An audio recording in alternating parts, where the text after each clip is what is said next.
औज़ुबिल्लाहिमिनश्शैतानिर्रजीम बिस्मिल्लाहिर्रहमानिर्रहीम। अस्सलाम प्यारे बच्चों, उम्मीद है बेटा आप सब खैरियत से होंगे और अपनी ज़िंदगी को खुश और अंदाज से गुजार रहे होंगे।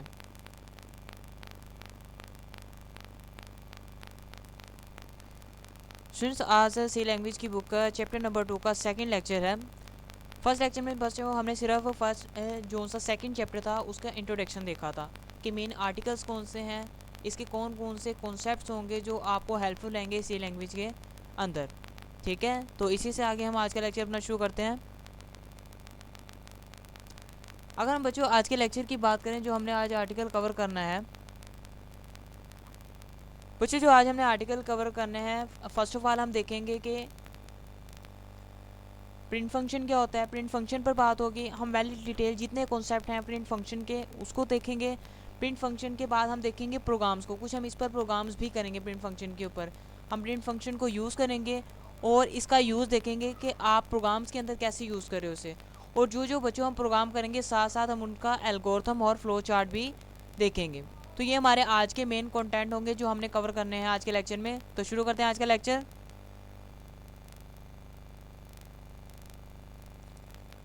अब बच्चे देखिएगा, अगर हम बात करें प्रिंट फंक्शन की, तो print function is built in function in C language to show output on screen. Built in function वो फंक्शन बच्चों होते हैं जिसकी डेफिनेशन या जिसको पहले ही फिक्स कर दिया गया होता है कि सी लैंग्वेज के अंदर ये किस लिए यूज़ होंगे, इनका इस्तेमाल क्या होगा। जैसे हेडर फाइल्स के अंदर जो फंक्शंस पहले लिखे होते हैं ना, जिनकी डेफिनेशन पहले लिखी होती है कि जनाब जैसे प्रिंट फंक्शन भी उन्हीं फंक्शंस में आता है जिसको पहले डिफाइन कर दिया गया कि ये आउटपुट फंक्शन है जो क्या करेगा, आउटपुट स्क्रीन पर आपको आउटपुट दिखाने के लिए इस्तेमाल किया जाएगा। ठीक है, तो ये बिल्ट इन फंक्शन है आपका।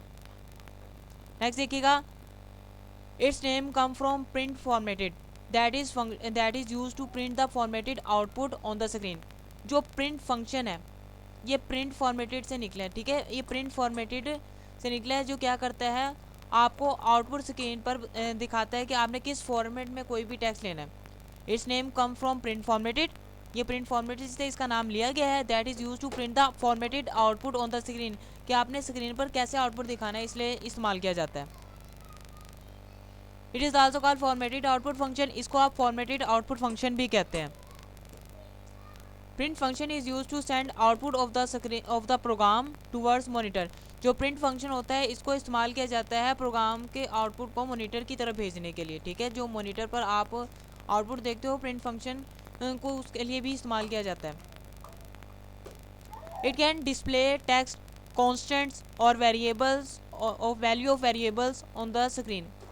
देखिएगा, it can display text constants और value of variable on monitor, कि जो सा प्रिंट फंक्शन होता है ये किसी भी टेक्स्ट को कांस्टेंट मतलब कि गिनती जो सी होती है 1 2 3, वैल्यू ऑफ वेरिएबल वेरिएबल के अंदर जो आप वैल्यू स्टोर करते हो उसको मॉनिटर पर दिखाने के लिए इस्तेमाल किया जाता है।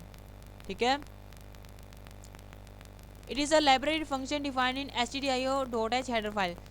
जो stdio.h हेडर फाइल है उस हेडर फाइल के अंदर प्रिंट फंक्शन की डेफिनेशन लिखी होती है। अगर आप प्रोग्राम के अंदर प्रिंट फंक्शन यूज़ करें और आपने stdio.h हेडर फाइल इंक्लूड नहीं की तो आपका एरर आना शुरू हो जाएगा।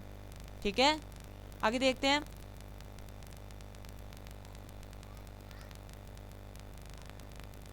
नेक्स्ट देखिएगा बच्चे,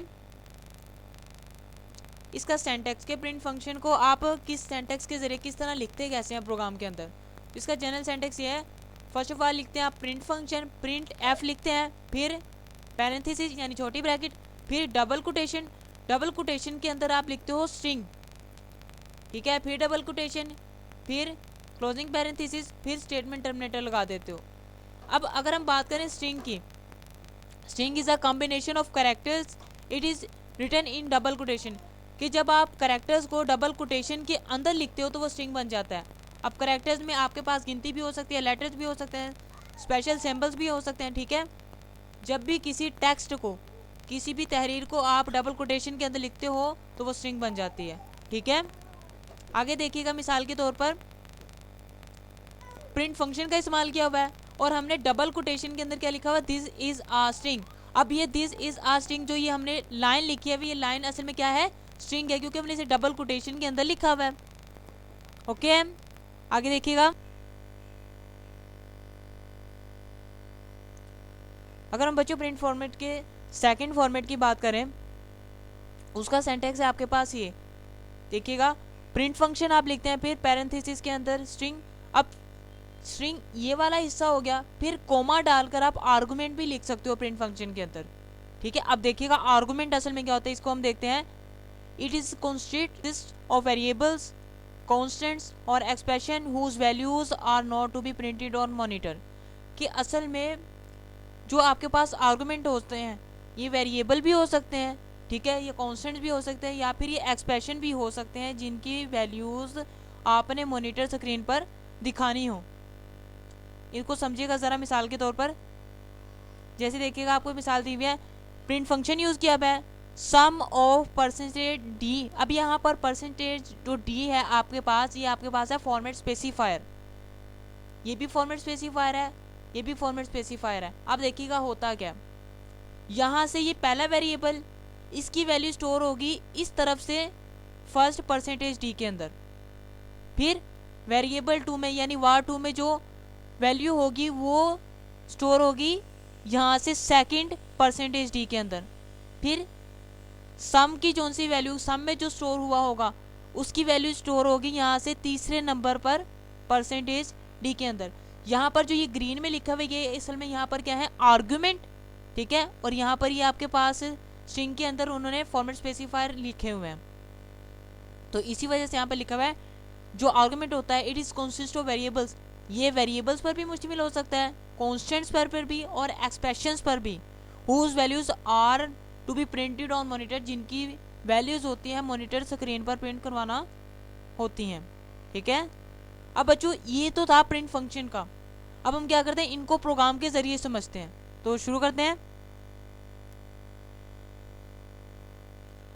अब देखिएगा जरा, एक प्रोग्राम आपको देते हैं, कहते हैं write a program that display hello word on the computer screen, कि एक प्रोग्राम लिखें जो हेलो वर्ड मॉनिटर स्क्रीन पर हमें शो करवाए। अब हमें ये एक मसला दे दिया गया, एक प्रोग्राम हमें दे दिया गया, हम क्या करेंगे, पहले इसका एल्गोरिथम लिखेंगे, फिर फ्लो चार्ट, फिर हम क्या करेंगे, इसकी कोडिंग करेंगे। तो अगर हम लिखते हैं इसका एल्गोरिथम, तो देखिएगा फर्स्ट ऑफ ऑल आप क्या करते हो, प्रोग्राम को स्टार्ट करते हो स्टेप 1, फिर स्टेप 2 में क्या करोगे, आप प्रिंट करवाओगे हेलो वर्ड, देन स्टेप 3 क्या होगा, प्रोग्राम एंड हो जाएगी। छोटा सा एल्गोरिथम था।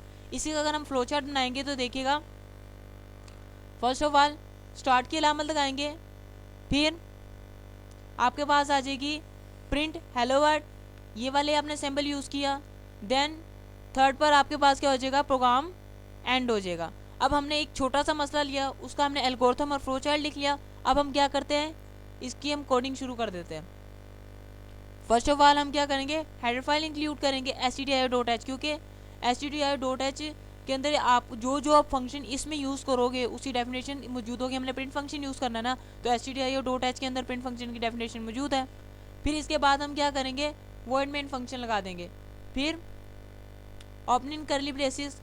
अब हमने करवाना क्या, प्रिंट करवाना है हेलो वर्ड, तो हम क्या करेंगे, प्रिंट फंक्शन को यूज़ करेंगे और डबल कोटेशन के अंदर हेलो वर्ड लिख देंगे। हेलो वर्ड यहाँ पर अब एज अ स्ट्रिंग यूज़ हुआ है, ठीक है। इसके बाद क्लोजिंग करली ब्रेसेस, देन हमारे पास आउटपुट जो आएगा, आउटपुट स्क्रीन पर आएगा हेलो वर्ल्ड। तो इस तरह हमने एक छोटा सा कोड लिखा, इस छोटे से कोड का आउटपुट हमारे पास क्या आ जाएगा, हेलो वर्ल्ड। अब ये तो हो गया एक प्रोग्राम। इसी से अगला प्रोग्राम देखते हैं, उन्हें समझते हैं।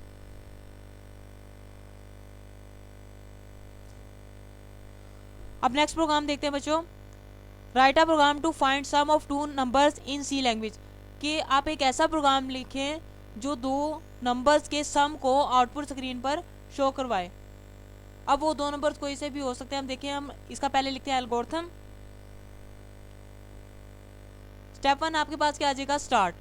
स्टेप 2 में आप क्या लोगे, दो वेरिएबल्स var1 और var2। अब दो नंबर्स को आपने सम करवाना है ना, उन दोनों नंबर्स के लिए अलग अलग आपको वेरिएबल आपके पास होने चाहिए। तो एक var1 में एक वैल्यू स्टोर करवा देंगे और var2 में दूसरी वैल्यू स्टोर करवा देंगे। स्टेप 3 में क्या होगा, आप var1 और var2 को ऐड कर कर किस में स्टोर करवा देंगे, सम के अंदर। सम तीसरा वेरिएबल है, ठीक है। स्टेप 3 में आपने क्या करना है, दोनों वेरिएबल्स को ऐड करना है, फिर उसका जो एडिशन आएगा, उसका सम आएगा, उसको सम के वेरिएबल में आपने स्टोर करवा देना है। स्टेप 4 क्या होगा, फिर आपने क्या करना है, प्रिंट करवा देना सम। आउटपुट स्क्रीन पर आपको यहाँ पर जो प्रिंट का फंक्शन यूज़ हुआ है, यहाँ पर ये प्रिंट का फंक्शन इस सम के अंदर जो वैल्यू स्टोर होगी उसको आउटपुट स्क्रीन पर शो करवाएगा। एंड फिर आपने क्या कर देना है, प्रोग्राम को एंड कर देना है। ये हमने इसका एल्गोरिथम लिख लिया। नेक्स्ट इसका फ्लो चार्ट देखिएगा ज़रा। फर्स्ट ऑफ ऑल हमने क्या करना है, प्रोग्राम को स्टार्ट, फिर इसके बाद हमें इनपुट देने हैं var1 और var2। यहाँ पर var1 means variable 1, var2 means variable 2। फिर इसके बाद हमारे पास क्या स्टेप है, sum is equal to var1 plus var2, दोनों वेरिएबल्स को ऐड करो और सम में स्टोर करो। फिर इसके बाद हमारे पास क्या आ रहा है, प्रिंट करवा देना है हमने सम को। देन लास्ट में हमने क्या कर देना, प्रोग्राम को एंड। ठीक है, सॉरी ये गलती हो गई है, यहाँ पर स्टार्ट नहीं आएगा, यहाँ पर एंड आएगा, तो इसे हम करेक्ट कर देते हैं। बच्चे यहाँ पर ये स्टार्ट के बजाय एंड लिखना है।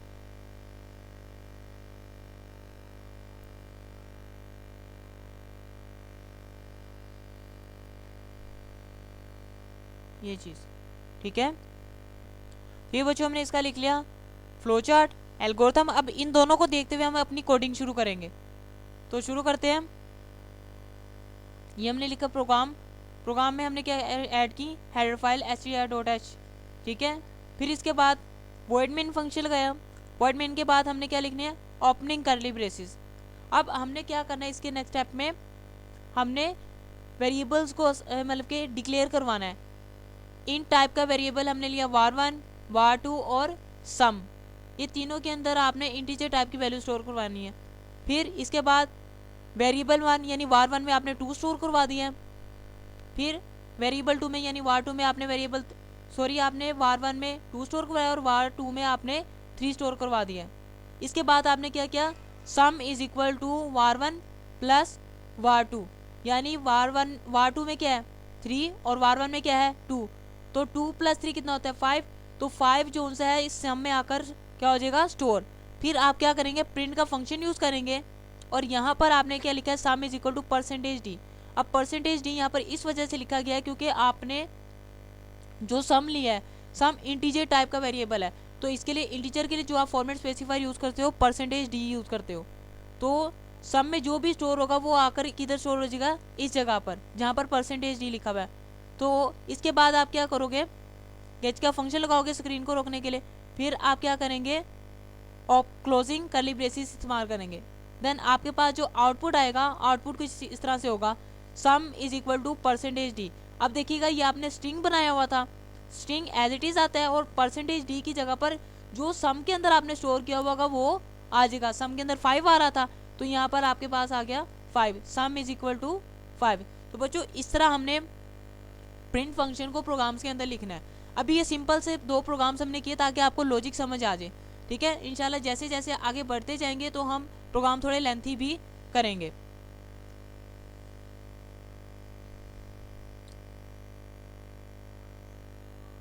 तो बच्चों इसी के साथ हमारा आज का यहाँ पर जो लेक्चर होता है कंप्लीट होता है। आई होप आपको बहुत कुछ सीखने के लिए भी मिला होगा। आज हमने प्रिंट फंक्शन के मतलब देखा, इसके फॉर्मेट्स के मतलब देखा और कुछ प्रोग्राम भी किए।